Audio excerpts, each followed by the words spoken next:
మేడారం జాతరకు 4000 buses నడుపుతున్నామని 51 points ఏర్పాట్లు చేశామన్నారు మంత్రి పొన్నం ప్రభాకర్. బస్సుల్లో మహిళలకు ఉచిత ప్రయాణం ఉంటుందని చెప్పారు. మేడారం జాతరకు రవాణా శాఖ తరపున 10,000 మంది సిబ్బంది పనిచేస్తున్నారన్నారు.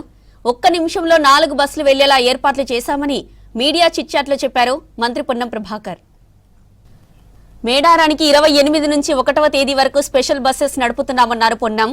మేడారం నుంచి స్పెషల్ బస్సులు ఖాళీగా తిరిగి వస్తాయని, అందుకే రెగ్యులర్ ఛార్జీల కంటే 50% అదనంగా వసూలు చేస్తున్నామని చెప్పారు.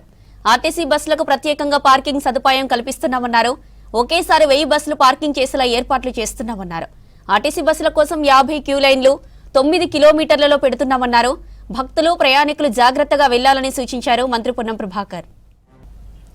మేడారం జాతరకు 4000 బస్సులు నడుపుతున్నామని 51 పాయింట్స్ ఏర్పాటు చేశామన్నారు మంత్రి పొన్నం ప్రభాకర్.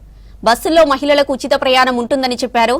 మేడారం జాతరకు రవాణా శాఖ తరపున 10,000 మంది సిబ్బంది పనిచేస్తున్నారన్నారు.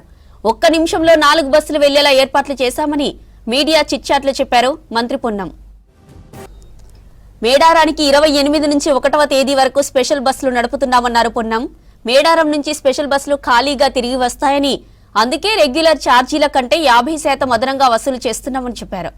ఆర్టీసీ బస్సులకు ప్రత్యేకంగా పార్కింగ్ సదుపాయం కల్పిస్తున్నామన్నారు. ఒకేసారి 1000 బస్సులు పార్కింగ్ చేసేలా ఏర్పాట్లు చేస్తున్నామన్నారు. ఇక ఆర్టీసీ బస్సుల కోసం 50 క్యూ లైన్లు 9 కిలోమీటర్లలో పెడుతున్నామన్నారు. భక్తులు ప్రయాణికులు జాగ్రత్తగా వెళ్లాలని సూచించారు మంత్రి పొన్నం ప్రభాకర్.